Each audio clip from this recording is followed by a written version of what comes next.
Hello, this is Chris Heasley with the Chris Heasley Radio Show. Junior Ramirez was a young 16-year-old boy in Hidalgo County, Texas, in good health.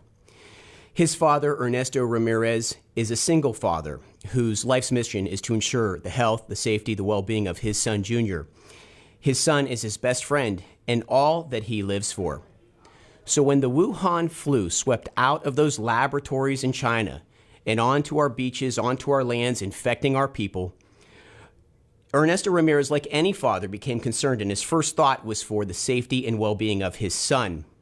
But thankfully, the officials of Hidalgo County, the Hidalgo County officials were ready. They were prepared, and they had an answer in place that would ensure the safety of Ernesto and Junior Ramirez.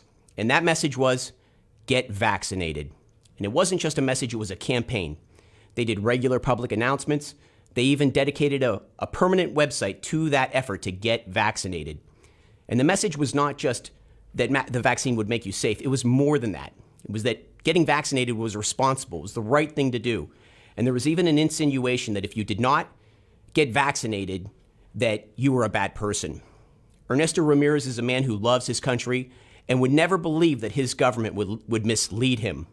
So he heeded their advice. He took their advice. He heeded their cautions, and he had his son vaccinated. Junior Ramirez took the Pfizer vaccine. And the day following taking that Pfizer vaccine, Junior Ramirez was playing on a playground with the other boys, and he fell over. He was rushed to the hospital. Ernesto chased behind the ambulance, following it to the hospital. And when Ernesto arrived at the hospital, the medical professionals, they told him there was not much they could do for Junior Ramirez. Shortly thereafter, Junior Ramirez was declared dead. Ernesto pressed the medical professionals. How could this happen? A young boy in good health dying like this suddenly. How can this happen? The medical professionals were abrupt. They were not forthcoming with information. And this caused Ernesto to be suspicious. So he insisted on a special autopsy to be performed, a specialty autopsy. Weeks later, those results came back, and the story was not good. The story that the autopsy told was that Junior Ramirez, a 16-year-old boy in good health, who the day before took a Pfizer vaccination, that his heart had ballooned up to twice its normal size, and it was surrounded by contaminants of the Pfizer vaccine. Prior to this wave of COVID vaccines hitting our people, prior to this trend of vaccinating with the COVID vaccine, child heart ailments like this were not happening. They were unheard of. Heart attacks and heart ailments of this sort were reserved for the elderly. They were reserved for our grandmas and grandpas, but never for children. But now in this new COVID vaccinated world, these type of heart attacks in children is common. But you see, that's way off in Hidalgo County. And thankfully, we're here in the Houston area. We're far away from that. We're in Harris and in Fort Bend counties.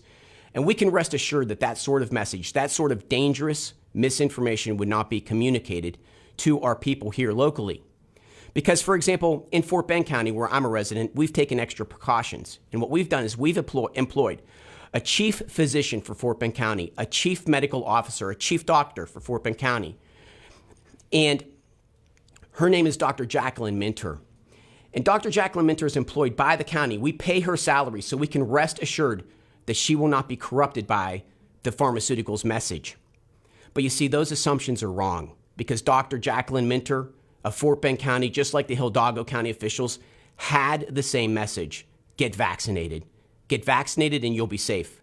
But she didn't just say you'll be safe. She said all people will be safe. The elderly, minorities, children, everyone would be safe. And she, just like the Hidalgo County government officials, she also created a campaign out of it where she did regular interviews, and she opened every commissioner's court with this message. And what happened is that the Fort Bend County officials, they rallied around her, and they created a campaign, an initiative in Fort Bend County to get the residents of Fort Bend County vaccinated. And what they did regular press releases, and they had vaccine stations at the schools and at different places around the county. And they did web videos on the subject, and they even had a mobile unit that would drive to your neighborhood to get you vaccinated. And this resulted in Fort Bend County becoming the highest per capita vaccinated county in the state of Texas. There is a database. It is called the VAERS database. That stands for Vaccine Adverse Event Reporting System, the VAERS database. And that is a database, a public database, where you can report if you or someone in your family has been injured by the vaccines. Or you could report if you've lost a loved one to the vaccines. And as of today, the VAERS database reports 1.6 million vaccine injuries due to the COVID vaccines.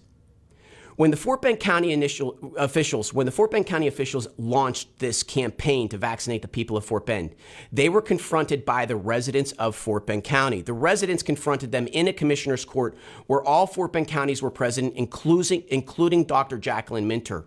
And we confronted them with the statistics of the VAERS database. It is not our job to confront them with this information. It is their job to know it.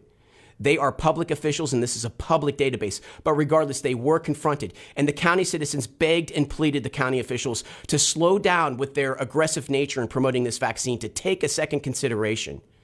All of those messages were dismissed. And the county officials doubled down on their initiative to vaccinate the people of Fort Bend County.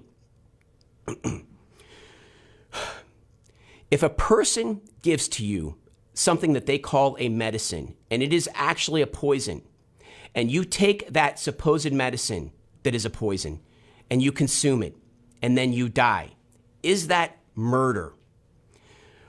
Was what happened to Junior Ramirez in Hidalgo County murder? He was told that that was a medicine, that it would make him safe, and it appears to have led to his death. Did the Hidalgo County officials contribute to this death with their reckless campaign? The Fort Bend County officials, in all of their publications promoting the vaccine drive, all of their publications, all of their public statements, we cannot find one mention of the VAERS database or the vaccine injuries. We cannot find it. So if there was a person that was injured, maimed, harmed, or even killed in Fort Bend County, did Fort Bend County officials contribute to that? They call it a vaccine drive, but is the more appropriate term a poison drive? Did Fort Bend County officials poison their constituents? This is the question of our times. These are very difficult times and hard questions, but you see, we are not the first people to be confronted with a government that's gone rogue and done this sort of sick medical experimentation on their people. You see, we had the Tuskegee experiments, sick and gruesome experiments done by zealous government officials on a portion of our people. And then after that, we had what happened in the Nazi medical experiments, sick and gruesome things done to the people of Germany. And as a result of these occurrences, which seems to be a regular thing with governments, the Nuremberg Code was established. The Nuremberg Code came out of the Nuremberg trials in Germany, where Nazi medical doctors were tried for the experimentations they did on the people of Germany. And the result of that was a couple of very common sense rules going forward. Number one, if you were part of a medical experimentation, you need to know that you're part of a medical experimentation. Number two, you need to know all of the risks involved in any type of medical procedure that you're receiving. Was this done? Clearly, it was not. And so we need to ask the question, does the Nuremberg Code apply to people that pushed this thing on the people of America, on the people of Texas? This is the question of our day. This is the Chris Heasley Show. And on this show, we're going to give you all of the ideas, the content, the information that you need to take back your government, to restore your government to its rightful purpose, which is nothing more than running the roads, running the infrastructure, operating the courts, and operating the emergency services, and not much more than that. We will give you the information, and then the ball's in your court to do something with it. This is the Chris Heasley Show. And with that being said, I'm going to introduce our guest today, Jennifer Bridges. Jennifer was confronted with the same sort of bullying where she was coerced into taking the vaccine. But she would not, you have to bully a bully, and Jennifer knows that. So she stood up to the establishment, and she said no, she fought back. And now she has become a champion of freedom, of freedom with regard to your health-making decisions. So my question for Jennifer, did I get it right? Did I get it right? Were we misled with this vaccine information? Thank you for having me, Chris. And you are 100% right on that. We were by far misled as much as you can possibly mislead people. The fact, and I tell people all the time, just the fact that they showed and tried to say that it was 100% safe and effective from the get-go, and they never weighed across from that at all. That's completely impossible. In the medical field, you cannot be 100% safe and effective on anything, any procedure, medication. It's not humanly possible. Like now they're trying to say like they're God and they can just make this perfect thing, but you can't. Even Tylenol, if you take too much of it, can kill you. It can put you into liver failure. And the fact that this is, you have to stop and think without even, I've been a registered nurse now for 12 years. Even outside of a medical background, just the common sense, this was rushed. This quote unquote vaccine was rushed. It was manufactured so quickly, did not have the prior testing, the proper type of research that it needed, and then they just threw it out en masse to the public. Like they made us the guinea pigs.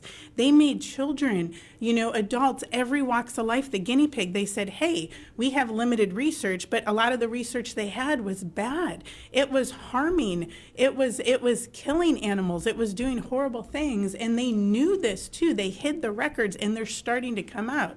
Pfizer's records are being released now, and they knew this was going to cause heart issues. They knew the blood clotting. They knew all these things that we're seeing, but they hid it all, and all they said was, take it. It's 100% safe and effective. You'll protect your grandma, your neighbor, everybody. But that's not how a proper vaccine is. You've always taken a vaccine to protect yourself. You have never in the history of human beings took a vaccine to protect somebody else. That's not what it's entailed for. That's not the way it works. So this is the Chris Heasley Show, and if you want to call in, our number is 713-974-4000, 713-974-4000. Jennifer, can you tell me, when you were initially confronted with this demand for you to get vaccinated, what caused you to have second thoughts, and what were your concerns at the time? Oh, at the very beginning, it was very basic. I was working at Houston Methodist Hospital, which is one of the largest hospital systems in the Houston area. And basically it was, when was it? It was December of 2020, if I remember right, when they initially gave us the vaccines, the shots. And we were one of the first hospital systems to even get it. They were starting to give it only to the select few, and then it came down. They gave it to, started giving it to employees if they wanted it and this and that, but it was too soon. It was not FDA approved. It was still in an EUA status, which is experimental, and they were just giving it out like it was the right thing to do. So then we started noticing right off the bat, people coming into the hospital.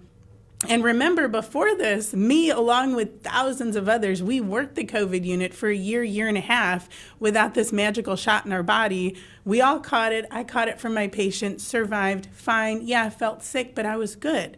So now you're telling me I have to have this. And right off the bat, we were having patients come in, and it made no medical sense. Never in history would we see a 20, 30-year-old healthy, fit, active person come in, and now a week after taking the shot, they have blood clots in both legs, multiple blood clots in their lungs, PEs, pulmonary embolisms. That doesn't happen. We were seeing people come in just like severe paralysis. You couldn't even just assume. It was literally data. We would look in their records, see that they had just taken one of the shots, and usually 9 times out of 10 it was the Pfizer shot because that's the one they were promoting. And within like a couple days to a week, maybe 2 weeks top, it would be sudden paralysis, sudden uncontrollable tremors. I mean, the list goes on forever, not just covered in blood clots, but then like miscarriages, stillbirths, strokes, heart attacks. I mean, it was astronomical. So we were all kind of like noticing this because we were the first ones to really deal with this in the whole country. And we're kind of talking to each other, even doctors are coming over whispering. They're like, this doesn't make sense. We've never seen this before. And everybody said the same thing. Even our doctors would come over. This has to be from the shot. This has to be. There's nothing else. But there was nowhere in the system at Houston Methodist to report such a thing, to talk about it, to document it. And everybody was whispering. Everybody was scared because Houston Methodist, they were like Nazis. They're like, you have to take this. Everybody, needs to take this. But they hadn't forced it upon us yet. right? So we knew it was coming and people were getting scared. Like everybody assumed the way anything's ever worked, you wait till it's FDA approved, you wait till the research is out, and then mandated. Everybody mandated the flu vaccine, but that's how it would typically work. But everybody was getting very scared, very anxious. Like I'd see nurses in the hallway crying. Some had to take anxiety medicine because they were nervous, like what's going to happen? Like we know this is coming.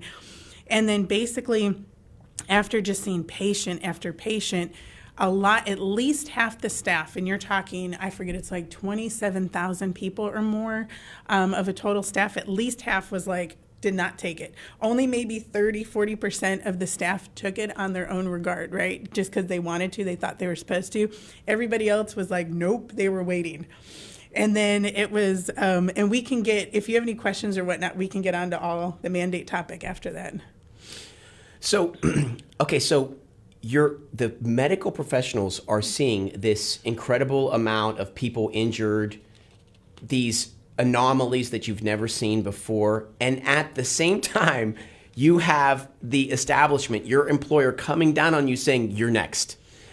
What, I mean, I would just imagine that is a pressure cooker that's going to pop. I mean, how did everyone in that intense situation, how did they deal with that? Well, it was very interesting how different people dealt with it. So most nurses, most people in the medical field don't like to rock the boat. They just kind of do what they're told and they keep going, kind of heads down. There's a few select of us, though. There's a little minority of us that we're patient advocates, right? We're strong-willed. We do what's right. We stand up to the doctor. We don't just take orders and go, because doctors make mistakes all the time. So do hospitals. If you just blindly listen to things, people would be dropping and getting injured like left and right. So basically, like we were getting little emails, right?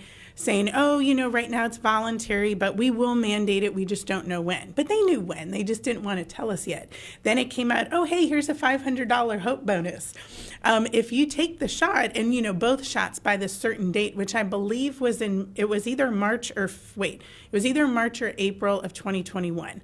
And if you took it by then, guess what? You get $500. Which is like, I'm sorry, but I'm not risking my life for $500. But a lot of people I talked to, a good chunk jumped on board because they had that mentality like, oh, well, they're going to mandate it anyways, might as well make some money off of it. So a good chunk jumped on board. And then there was at least 40% of us left in the whole, hospital system that was like, no, we don't want this. So then, basically, they ended up mandating it in the middle of April. But prior to that, just like a week or two before, a bunch of us were talking and we were just like, it's coming. We need to be proactive. Let's nip this in the bud so we don't have to go through this and get forced into something we're not okay with. And I was always kind of the more outspoken one, so I kind of got pushed. And I went around. I did like a little poll myself within the hospital to see who agreed with us. And what was sad is a lot of people did. At least half of the staff did, but they were terrified to be seen agreeing with us that we shouldn't be forced. So they would, as I was doing this little poll myself, they were hiding me in closets, hiding me in stairwells, like sneaking in to sign it, because they were scared of Methodist. Well, then basically the CEO CNO found out, literally physically tried to find me to stop me from doing this. Like, that's my free right. I'm allowed to talk to people and communicate. They were trying to stop me, but they couldn't find me. Every time I would go on to another department, they would miss me. So I got out that day. They never found me. But sure enough, the very next day, I get called into a meeting with my CEO and CNO. And long story short, I won't ramble on, but I brought another nurse with me as a witness, and they just spent an hour and a half trying to bully, intimidate me, shut me up, and literally my CEO at the time, David Bernard, literally looked at me and was like, this 100% vaccination is more important than your own individual autonomy. If you don't like it, there's the door. Don't you think a new baby nurse would love to come in and take your spot?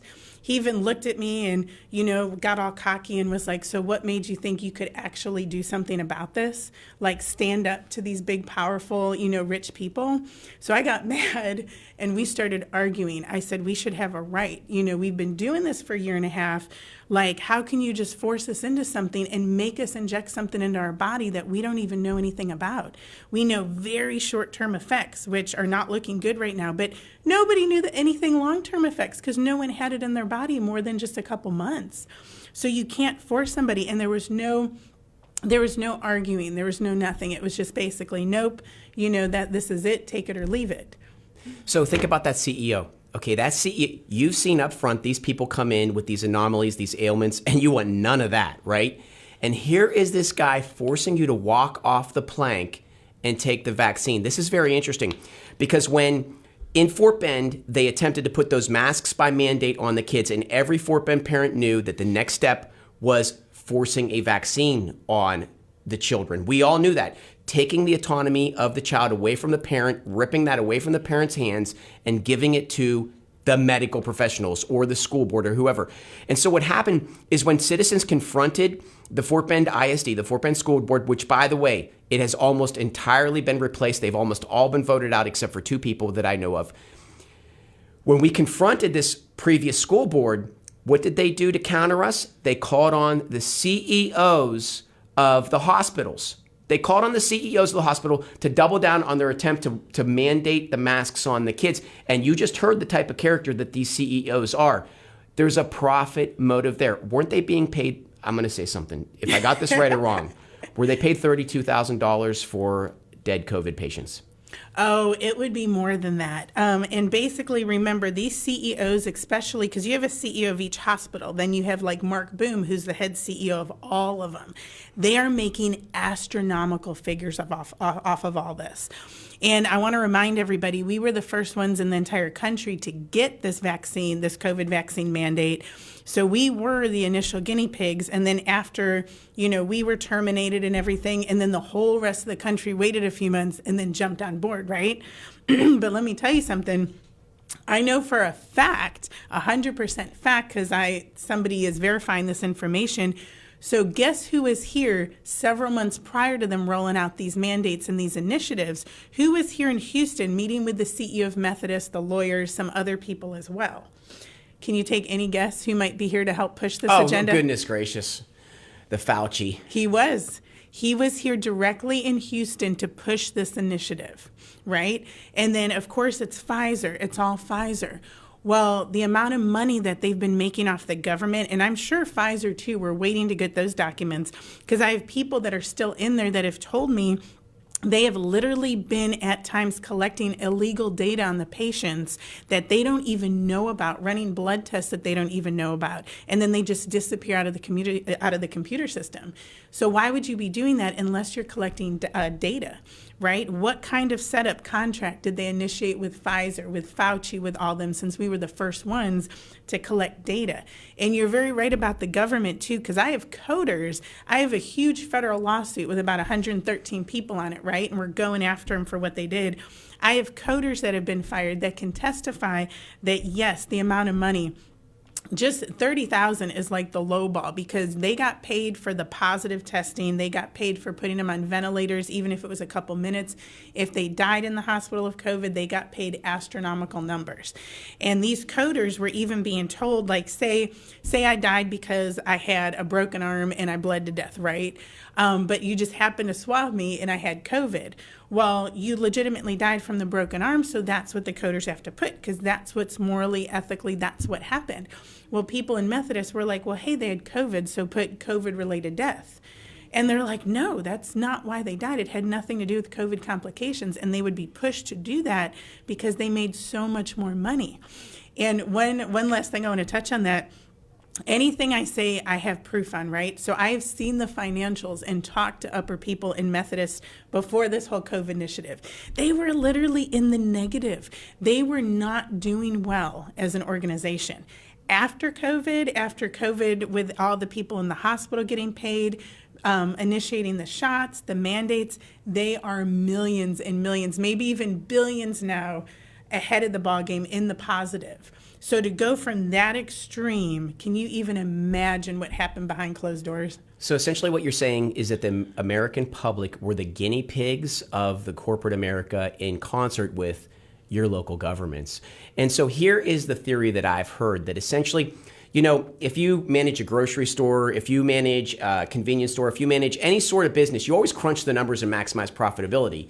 And so the question is, Were they crunching the numbers? Obviously, we know that they were. They were crunching the numbers. They were not, and they were crunching the numbers knowing that payout happened when people died of the COVID flu.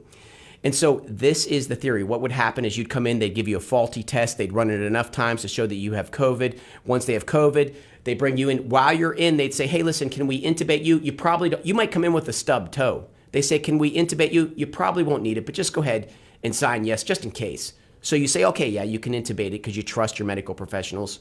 So then what happens, you come in and then they test you for COVID, and then all of a sudden, what they do is they get you on remdesivir, which does kidney failure. They intubate you, which has an incredible percentage of death rate. They let your family leave, and the next morning your family shows up and they say, oh my goodness, we lost him. I heard that theory. I am not the medical professional.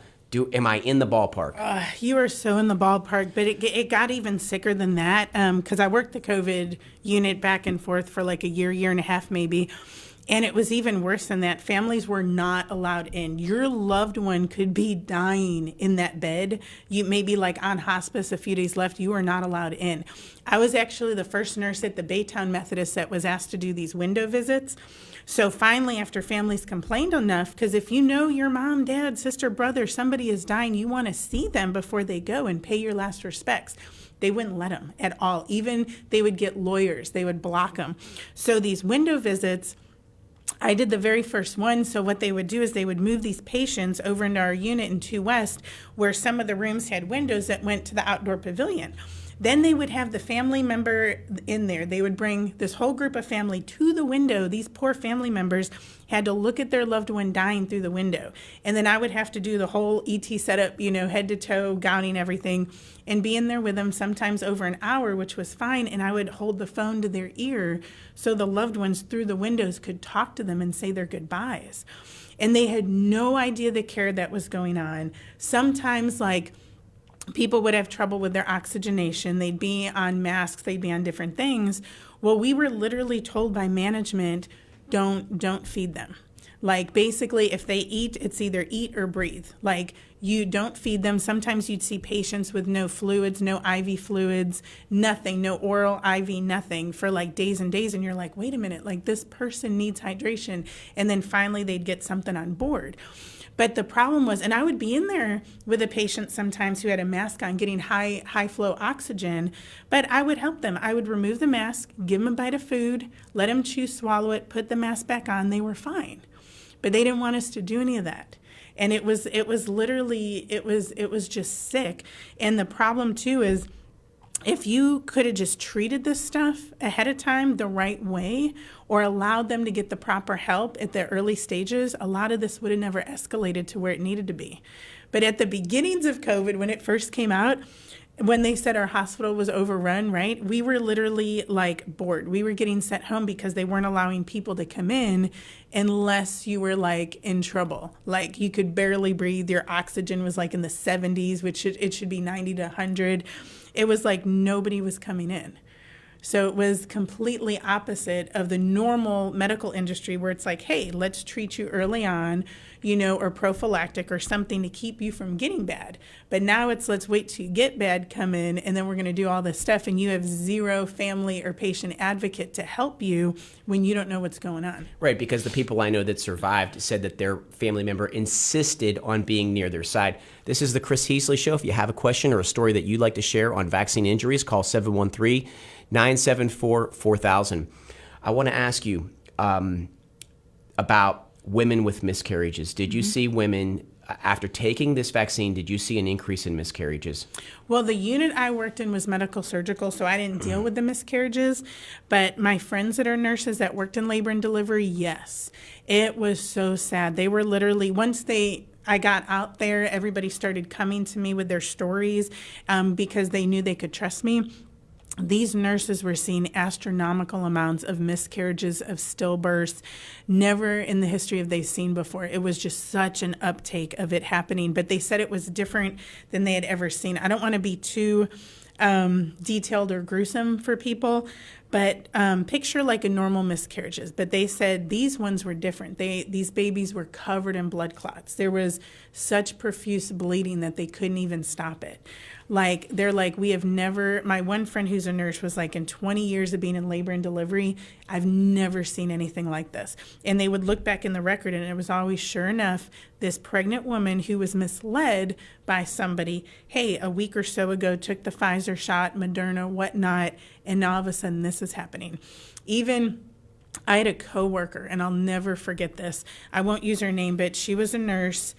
You know, the mandates were happening, and then her OBGYN told her it was safe. She was pregnant. She took the shot, listening like she thought she was supposed to. Within just a couple weeks' time, she had a really bad miscarriage up in our department. And we were talking about it later on, and she had no idea.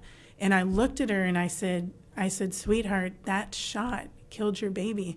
I said, and I told her all the information and what I had seen and what I knew, and her face just got white. She looked at me and she's like, oh my God, Jen, I killed my baby. And it hit her, like she realized. And I said, no, you didn't. I said, you didn't know. I said, but your doctor, your work, your managers, everybody lied to you because there was no testing on pregnant women. I mean, how can they tell you this brand new experimental drug is okay for you and your fetus while you're pregnant? That's literally the definition of insanity. That's crazy. I think it's very important that people that were put in that pressure cooker of a situation and made the wrong decision, that they forgive themselves. Because we've never been in territory like this before, and there was an agenda, and they found themselves squarely in the crosshairs of that agenda. It's an angle that's never been placed on us before. And so I think it's really important that they place blame appropriately on those that created and implemented the agenda, the corporations, the medical professionals, the government officials that were all compliant in this scheme. But so the babies, right? So as you described it, very gruesome, even with your more tampered down description, it can only be assumed that they died a very painful death. I can't even imagine. Gosh, I'm sure they did.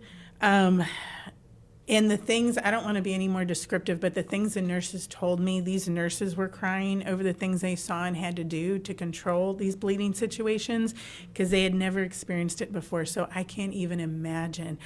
And then what's sad is, you know, there has been a lot of babies that have made it, but now they're starting to see that these babies are having different issues with them as well. So it's just, it's going to last for years and years and years because we're just now getting into, okay, it's been 2 years now, maybe almost 3. So as time goes by, we're only going to see more and more and more, but it's going to be harder to prove that that's what caused it. But sure enough, you're going to look back in the records and it's going to line up perfectly. What about the story of Junior Ramirez, 16-year-old boy, Hidalgo County, Texas, takes the Pfizer vaccine, the next day falls over dead. The autopsy reports come back and show that his heart is enlarged to twice its normal size and that it's surrounded by contaminants from the vaccine. What about that story? Did you see child deaths, child heart attacks, that sort of thing? Did you see that come across your way? Well, the unit I worked in, it was 18 plus, so I didn't physically see it, but people that started contacting me shared with me their stories, and yes, there were a lot of children coming down with myocarditis, with enlarged hearts, with trouble breathing, all sorts of things, and were being severely hospitalized or they were dying. But then my friends, I have nurse friends all over now, MD Anderson, Texas Children's, Herman Memorial, they were telling me that the things they were seeing now, how bad it's screwing up these children's hearts and these kids that are just like passing over athletes. I mean, you'll see on the news all the time, athletes, young ones, just falling over with a severe heart attack. And this is not common. This is nothing that's ever happened before, but all my nurse friends can verify. And Ernest Ramirez is a good friend of mine. I'll never forget when he reached out to me because he wanted to get public, and he saw me and my lawyer on the news, and he reached out to ask like, hey, and I helped him get on news, and then he exploded from it. But he was devastated because he said, my government, my country, everybody lied to me, and because of it, I lost my only child. Like, I will never get him back. And what he's going, and I give him so much credit. And if you want him on your show, we'll get it done. But he's going everywhere. I mean, he even just sent me pictures yesterday on his SUV. He has this big sticker that says, Pfizer killed my son, and he will not stop until he gets justice and spreads the word around. I think that we always direct the conversation towards the young, but the truth is, and we sort of forget about our elderly. And when that happened, the elderly in my neighborhood, they were so shell-shocked. I remember trying to go up and talk to them, and they were just run back in the house. They were petrified. They're already, in their later years. And if you look at the VAERS database where people can report vaccine injuries, it is largely elderly, and a lot of the deaths are elderly. So can you tell me a little bit about how the elderly were affected, some of the stories that you saw, some of the incidents you saw? How were the elderly affected by this? Well, the sad thing is they tried to scare the elderly, and they tried to scare the families, right? The whole thing was grandma and grandpa's going to die of COVID. Everybody needs to get vaccinated, stay away, alienate your family. Never in history did they tear families and friends apart so much. But let me tell you, all the time I worked in the COVID unit, a lot of that is BS. They made everyone think just because you were old or had comorbidities, you were going to catch COVID and you were going to die. And that wasn't the case at all. I mean, not even the least bit. I remember several patients, like, for example, I had a 70-something-year-old woman with stage 4 lung cancer, right? She gets COVID. You would think she'd be dead in a second. She was fine. She was treated. She was good. She went home. I had another man, like in his 60s, morbidly obese, right? Every diabetes, congestive heart failure, so many comorbidities. He had COVID. He was fine. I could go on like this forever. So the gist that they were trying to scare the elderly and anyone with comorbidities, that wasn't true, because that's not what you were seeing all the time. You were seeing just the opposite. It didn't just target them, and a lot of them were fine. So then, of course, they're scared. So all the grandmas and grandpas and elderly are taking the shot. Everybody else is taking it to try to protect them. But then more than anything, you'd see older people come down all of a sudden with sudden strokes, heart attacks from the blood clots. All of a sudden they have one in their leg, they have them in their lungs, and you get them in your lungs half the time you can't breathe, and it's almost sudden death unless you're at a hospital and can get to one quickly. So it blows your mind, and it's so sad what they did to these elderly people. They made them so scared. They literally spent years without seeing their grandchildren. And then if they died or something happened to them, that was it. Like, you never had that last chance to see them. Okay, are you familiar? I'm sure you're familiar with shedding. Yeah. Okay, so my question for you is the concept real? Can you explain it to the audience and tell us if it's legitimate? It actually is. Now, I would rather have a doctor explain like the exact medical just general way around description. It, just general. So I've experienced it myself. So shedding can affect people differently. I have different friends. But what is shedding? Shedding is basically after you have the shot, especially like right after getting it within the first, it can last for a little while, but especially right after you get it in the first few days. Basically, if you're around a person and you're unvaccinated and you get around them, it can basically, you can get different symptoms and side effects from them. Anything from headaches to women can actually go into their menstrual cycle and have almost like hemorrhage-like experiences. And you get it from, and I don't want to go in the exact medical because I'd rather have a doctor do that. But and I've experienced it myself, and I don't want to get too gruesome, but I've had a patient that I was in very close proximity with, and they got the shot the day before, and I was with them for about 12 hours the very next couple of days. And let me tell you, what affected me, and you're womanly, it was like nothing I had ever experienced in my life. It scared me. And I called a doctor immediately, and she's like, get on an aspirin, monitor it. There's not a lot of information because it happened early on, but it is a very real thing. Some people get different side effects. They'll get headaches. They'll feel different symptoms from it when they're around the vaccinated, and they have never injected any kind of mRNA into themselves. Does it go away? If you got vaccinated today, does it go away in 2 weeks, or are you always shedding? To me, that's a little debatable because from my experience and what I've seen right up front, like right after you get it, it's the worst. And if someone's around you in close proximity for a length of time, a lot of times you will experience like a side effect from it. Now, I believe it does go away. Now, exactly when, I'm not sure. I've never done the science or done the proper research on that. So unlike them, I'm not going to give you false, research. But I believe it does go away. With some people are more sensitive than others. I do have unvaccinated friends that are a lot more sensitive, and they can be around people even after they've had it months, a year later, and they get excruciating headaches. They feel very bad, and it's only when they're around them. So there is more sensitivity to it than others, but it is definitely a real thing. Talking about misinformation. I talked about Dr. Jacqueline Minter leading the campaign to get the people of Fort Bend County vaccinated. Mm-hmm. And one of the things that she regularly would say is, she would advise people to go to quote unquote trusted sources, which translates into the corporate media. Yeah. The corporate media is funded by who? The pharmaceutical companies, right? And so at the same time, there were these other treatments out there, these other remedies, HCQ, hydroxychloroquine, ivermectin. Okay, now, as I understand it, there are medical professionals in Houston that they went off the ranch, right, in a good way. They said, to heck with the establishment. They set up their own medical practices, and they began these other treatments that are not endorsed by the media. Mm-hmm. And they had tremendous success. Is this true? 100% true. And I've told you, I've done it myself. And I've seen the results. Even when I worked at Methodist in the COVID unit, when it first came out, they were actually giving COVID patients in Houston Methodist hydroxychloroquine. And within like a month or maybe two tops, they took it back real quick, right? And they stopped giving it. And we noticed it was working. And I even asked the doctor, I said, well, why'd they get rid of it? And she's like, I don't know. That was just their protocol. But then they jumped on board with remdesivir. And never in my history of nursing have I seen this. Remdesivir was so expensive.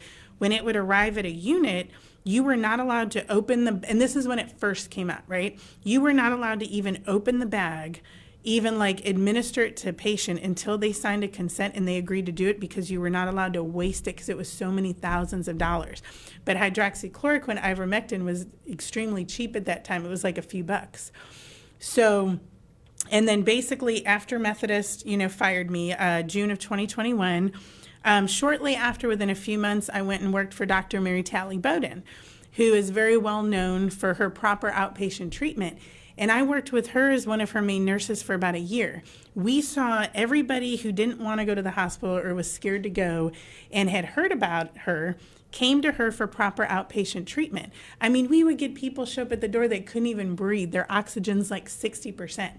They would come to us and we would give them the proper treatment. A lot of times it was ivermectin, and people would sometimes ivermectin or hydroxychloroquine or a combination, depending on what was going on. Sometimes within a day they would feel relief.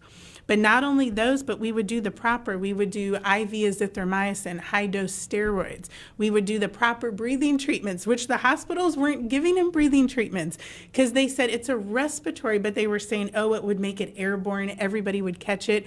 Well, guess what? I spent a whole year of my life, no mask, no N95, treating thousands of COVID patients up in their face, giving them the breathing treatments, the proper IV, high-dose vitamin C, which, oh my gosh, we had 100% success rate. Thousands and thousands. By now, couldn't even imagine the numbers.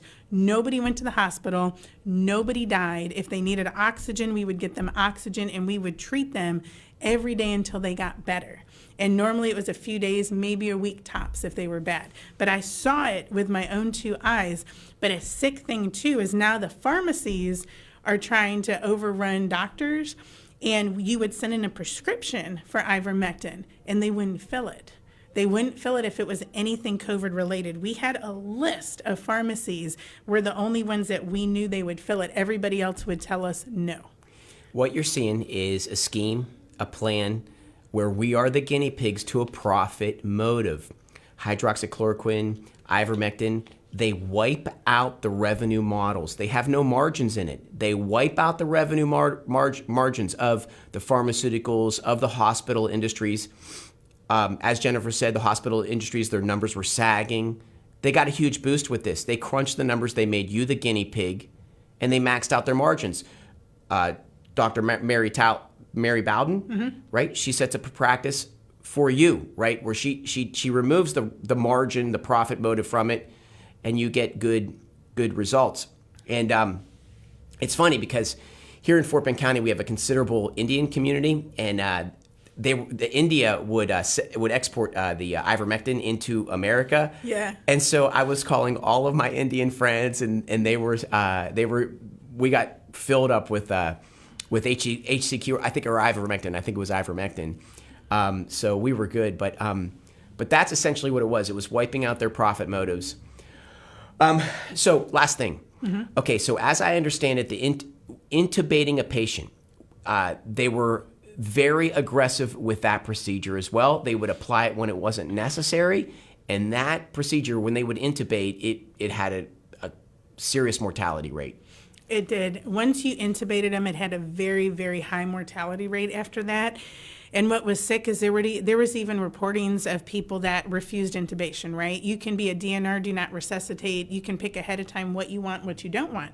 There would be patients that would refuse intubation, and then all of a sudden they'd wake up and here they were intubated after they clearly stated and signed, no, I do not want to be intubated. And so they would freak out, they would panic, or their family would get upset, and it was like a fight. It was a battle. And my coders that have told me stories too, there were even times where it was like, okay, this person refused to get intubated, right? Well, after basically they would give him like a sedative, intubate him, only be intubated by maybe 10 minutes, maybe 30 minutes, that's it. And then they would extubate, take it out. And even though it was that short little 10 minutes, 30 minutes, guess what? They could charge for a whole 24-hour. Because even if they did it a short window, they could charge for a whole 24-hour day of intubation. So you are racking up the money left and right. Because not only is insurance paying it, but the government is incentivizing. And I'd have to look, because it's been a minute, but it was somewhere between $50,000, $70,000 to intubate a COVID patient. I never want to be intubated. Oh, me neither. I mean, I can't imagine waking up with that. Your mouth is propped open. You have this cone shoved down your throat. You can't swallow. You barely can breathe. To me, that's a torture in itself. My mother, when she passed, she said, don't intubate me, just let me go. And they still wanted to intubate her. But yeah, I never want to be intubated. But again, right there again, every single thing this conversation is going back to is that we were the guinea pigs in their model. And what's very interesting is that you said that there were fights between families and medical professionals over the intubation. And you see once again, you see it's the establishment attempting to attain autonomy over your person, over who you are, over your own medical decisions. It's just it's funny because the county sheriffs, right, they would set up officers outside of the hospitals to make sure that, as security, right? But it's almost as if we need to have officers inside of the units to watch, to protect the patients from the medical professionals, is what it seems. And then intubation's one item, but what about remdesivir? As I understand that also that became huge because that was their new protocol. You got COVID, you were on remdesivir for like 5 days, right? Families would refuse it. I personally know people that refused it and then woke up and guess what? It already went into their system. They did it regardless. And then what's really sad is I worked with a lot of different patients. They would even get lawyers. They would get court orders. The court would agree with them. The judge would sign on their behalf saying, okay, you don't have to get remdesivir. You can bring ivermectin or hydroxychloroquine in the hospital to give your loved one since the hospital won't do it. And guess what? They would have the court order show up to the hospital to help their family. And the hospitals would have police standing there not allowing them in. It was insane. Like, how can you legally do that? There's a court order, but they would not let him in the hospital. So then they'd fight, go back and forth. Well, guess what? By the time all the fighting and appealing's done, now that person's dead.